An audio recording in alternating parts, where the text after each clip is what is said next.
বামুটিয়া ব্লকের অধীনে পূর্ব বামুটিয়া গ্রাম পঞ্চায়েতের ৩ নং ওয়ার্ডের আগরতলা বামুটিয়া প্রধান সড়ক থেকে মণিপুর পাড়া যাওয়ার রাস্তাটি প্রায় ১.৫ বছর ধরে মেরামতের অভাবে মরণ ফাঁদে পরিণত হয়েছে। অপরিকল্পিত কালভার্ট ভেঙে যাওয়া এবং রাস্তায় বড় বড় গর্ত তৈরির পাশাপাশি দুপাশের ইট ধসে পড়ায় যে কোনো সময় বড় দুর্ঘটনার আশঙ্কা করা হচ্ছে। এলাকার একমাত্র যাতায়াতের পথ হওয়ায় স্কুল কলেজের পড়ুয়া থেকে শুরু করে সাধারণ মানুষ চরম দুর্ভোগের শিকার হচ্ছেন। এমনকি জরুরি প্রয়োজনে এলাকায় অ্যাম্বুলেন্স বা দমকলের গাড়ি ঢোকারও কোনো উপায় নেই। বর্ষার মরশুমে জীবনের ঝুঁকি নিয়ে চলাচল করতে বাধ্য হওয়া ক্ষুব্ধ এলাকাবাসী অবিলম্বে রাস্তাটি দ্রুত মেরামতের দাবি জানিয়েছেন। এখন দেখার জনগণের এই দুর্ভোগ দূর করতে প্রশাসন কবে কার্যকর পদক্ষেপ নেয়। ব্যুরো রিপোর্ট, নিউজ তৎকাল 24।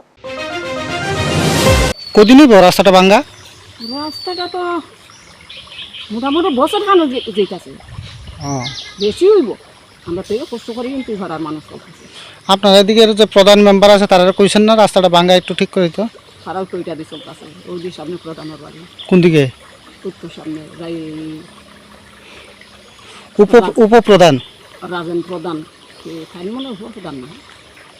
আচ্ছা, নাওক না, তারা একটা সরকারি একটা ইয়েতো আছে, তারারও তো কইলাম না এই রাস্তাটাতে তো তারাই চলতেছে, খালি তো আমরা একলা চলতেছি না। কোন পঞ্চায়েতে এটা? পূর্ব পঞ্চায়েত। ক নাম্বার ওয়ার্ড? 3।